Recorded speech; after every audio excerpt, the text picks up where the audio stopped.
महाकुंभ मेला क्षेत्र में सेक्टर 6 में ये यहाँ पर रुद्राक्ष के कई यहाँ पर शिवलिंग बनाए गए हैं। 12 शिवलिंग हैं, 6 दक्षिणमुखी हैं, 6 उत्तरमुखी हैं और यहाँ पर रुद्राक्ष वाले बाबा हैं और महाशिवरात्रि को लेकर भी यहाँ पर तैयारियाँ शुरू हो गई हैं। आइए बात अभी तक हो रही है। पूरा सब लोग तो रुद्राक्ष वाले बाबा के नाम से आपको जानते हैं और तो योग सम्राट श्री योगी बाल ब्रह्मचारी स्वामी अभय चैतन्य फलाहारी मौनी जी महाराज पीठाधीश्वर परमहंस सेवा बाबू सकरा गौरीगंज जनपद में उत्तर प्रदेश राष्ट्रीय अध्यक्ष अखिल भारतीय हिंदू सेशन समेत भारत फिलहाल तीर्थराज प्रयाग में लोग रुद्राक्ष वाले बाबा के नाम से दूर दूर तक लोग जानते हैं। मौनी महाराज लोग इसलिए जानते हैं, 14 वर्ष तक मौन रहा हूँ, इसलिए मौनी वर्षीय योगी मौनी स्वामी रुद्राक्ष वाले बाबा के नाम से पूरी दुनिया में। तो महाशिवरात्रि को लेकर भी अब तैयारियां शुरू होने जा रही हैं। आखिरी स्नान पर्व है तो उसके लिए क्या क्या प्लानिंग की गई? महाशिवरात्रि का क्रम जो है हम सबके साधकों के लिए सबसे महत्वपूर्ण पर्व है।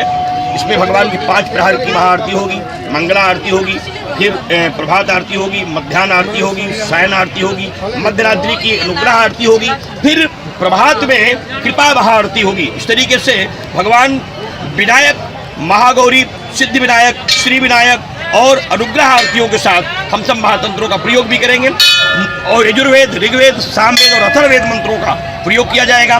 नक्षत्रों के 27 कुंडों में महाआहुतियाँ होंगी। प्रत्येक प्रहर में भगवान भूतनाथ की महाआरतियों के लिए 7 लक्ष दीपों का प्रज्वलन किया जाएगा। इस तरीके से भगवान के 16 प्रकार और पंचोपचार पूजनाओं की विधि संपन्न होगी। सभी साधक, संत, महात्मा, विद्वान निकट के सुदूर के इस महाआहुति में, महापूर्णाहुति में सम्मिलित होंगे। कुंभ की पूर्णाहुति का भी महासंकल्प उसी दिन होगा, क्योंकि तीर्थराज प्रयाग से आशीष प्राप्त करते हुए हम सब बाबा की उपासना करके यहाँ से प्रस्थान करेंगे। इसलिए माँ त्रिवेणी की लेट की परिक्रमा भी करेंगे और माँ से आशीष भी लेंगे। और जब बेटा और माँ के बीच की दूरियाँ बढ़ेंगी तो निश्चित रूप से बहुत हम सब के लिए हृदय विदारक समय रहेगा, क्योंकि माँ को छोड़ के जाना होगा। लेकिन भूतनाथ को साथ लेकर के सभी साधक संत महात्मा यहाँ से जाते हैं, माँ का आशीष लेके जाते हैं। इसलिए सभी तैयारियां लगभग पूरी कर दी गई हैं। अब बाबा की श्रृंगार और उनके पूजा के सभी अनुष्ठानों को क्रमशः पूर्ण करने के लिए शास्त्रीय मत से तैयारियां हो रही हैं। और जैसे ही पावन पर्व हम सबको प्राप्त होगा, दिव्य और भव्य तरीके से भगवान भूतनाथ की संपूर्ण दुनिया में तो होगा ही, लेकिन ये रुद्राक्ष शिवलिंग यहाँ बनाई गई जो दुनिया की पहली ज्योतिर्लिंग है।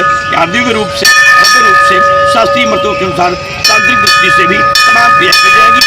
आतंकवाद विनाश के लिए चिता अग्नि को प्रज्वलित किया जाएगा और महाआहुति करके आतंकवाद को रोकने के लिए, बांग्लादेशी हिंदुओं को बचाने के लिए निश्चित रूप से विशेष प्रयोग किए जाएंगे। अपना जो आपने शिविर जो सजाया हुआ है, इसमें तमाम चीज़ें जो हैं, त्रिशूल हैं, नंदी जी हैं, तो इनके बारे में किस तरह से यहाँ पे सब व्यवस्थाएं? देखिए, यहाँ जो त्रिशूल है 11,108 है। यहाँ जो लाल त्रिशूल है देश की अर्थव्यवस्था के लिए, गरीबी समाप्ति के लिए, पीला त्रिशूल और बीमारियों से बचने के लिए, सफेद त्रिशूल ज्ञान विद्या बुद्धि के लिए, विद्यार्थियों की योग्यता के लिए है, और काला त्रिशूल आतंकवाद विनाश के लिए और देश की सुरक्षा के लिए है, तथा हिंदू राष्ट्र बनने के लिए, काशी मथुरा मंदिर निर्माण के लिए यहाँ 36 बगलामुखी माता के अंगों की दृष्टि से विजय त्रिशूल भी स्थापित किए गए हैं। प्रत्येक त्रिशूलों में 36 रुद्राक्ष मणियाँ अलंकृत की गई हैं। गणेश के भी 12 स्तंभ बनाए गए हैं, स्तंभों में भी रुद्राक्ष मणियाँ लगाई गई हैं। भगवान सूर्य के लिए 12 घंटे लगाए गए हैं, क्योंकि बिना सूर्य के पास से संपूर्ण नहीं होता। मेष राशि के सूर्य जब होते हैं तभी कुंभ होता है, इसलिए सूर्य का भी आह्वान किया गया है। भगवान ब्रह्मा के स्तंभ है, भगवान विष्णु के स्तंभ है, भगवान शिव के स्तंभ है और इंद्र के स्तंभ है, और इंद्र के इंद्रध्वज भी स्थापित किए गए हैं। प्रत्येक ज्योतिर्लिंगों की ऊंचाइयाँ 11 फीट है, चौड़ाई यहाँ 9 फीट है और गोलाई 7 फीट है। इस तरीके से प्रत्येक त्रिशूल शिवलिंगों की संख्या अगर जोड़ी जाए 7,51,00,000 से अधिक रुद्राक्ष मणियाँ हैं। 27 नक्षत्रों के महाकुंड है। आप देख सकते हैं कुंडों की जो ऊपर की वेदी होती है सरस्वती महाकाली महालक्ष्मी को होती है, यहाँ ऊपर महालक्ष्मी है, फिर भगवती पीताम्बरा बीच में है, नीचे महाकाली है, और जहाँ पर मूल दृष्टि है वहाँ सरस्वती को स्थापित किया गया है, क्योंकि आवश्यकता है देश की अर्थव्यवस्था को मजबूत करने के लिए, इसलिए महातंत्रों का प्रयोग हो रहा है। और इधर जो दृष्टि है ऊपर की वेदी जो है वो पीताम्बरा की है, बीच में लक्ष्मी है, फिर नीचे महाकाली है। इसलिए राष्ट्र रक्षा को आतंकवाद विनाश जैसे बड़े संकल्पों को पूर्ण करना है, इसलिए हर दृष्टि से अनुष्ठान किया। और जो आरती होनी है महाशिवरात्रि में, उसमें क्या क्या खासियत होगी, कितनी आरती थाल वगैरह? देखिए, भगवान महाकाल की कृपा से न्यूनतम रूप से 551 थाली से लेकर 1108 थालियाँ रहेंगी क्रमशः की, क्योंकि सभी थालियों क्रम रहेगा स्थिति में, सभी थालों में रहेंगे और 1.25 लाख से अधिक दीपक प्रज्वलित किए जाएंगे चरण के मध्य के रूप में, और विशेष महाज्योतियाँ होंगी। एक एक ज्योति में 1.25 लाख बातियाँ लगाई जाएंगी। ऐसे उस तरीके से लगभग 33 लाख बातियों का दीपक जलेगा, क्योंकि 33 कोटि देवता है, इसलिए एक एक ज्योति सवा लाख बातियों से होंगी। 33 कोटि की देवताओं की 33 लाख बातियों से एक अलग दीपक जलाए जाएंगे। फिलहाल 7 लक्ष्य दीपक जो है प्रज्वलित किए जाएंगे। मंत्रों की रचनाएं होंगी, उन मंत्रों की दृष्टि से सारे दीप जलेंगे और महाआहुति करके बाबा को प्रसन्न किया जाएगा। एक बार इस त्रिशूल के जरिए अगर जुटमरूप बजा के अगर आप बता एक बार किस तरह से भगवान भोलेनाथ को याद करते हैं, किस तरह से उनकी आराधना करते हैं। बोलो शंकर भगवान की जय। बोलो शंकर भगवान की जय।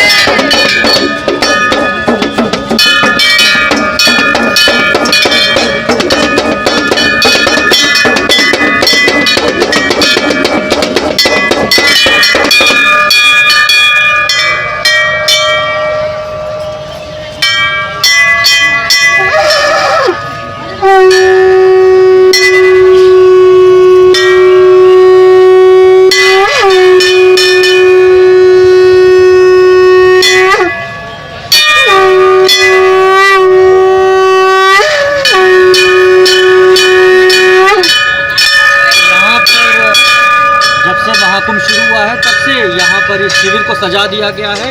12 यहाँ पर शिवलिंग बनाए गए, दक्षिण मुखी और उत्तर मुखी, और यहाँ पर लगातार जो है श्रद्धालु पूरे श्रद्धा भाव के साथ पहुँच रहे हैं और यहाँ पर पूजा की जा रही है। और अब कुछ दिनों बाद महाशिवरात्रि का पर्व है और उसको लेकर तैयारियाँ भी पूरी गति से शुरू हो चुकी हैं।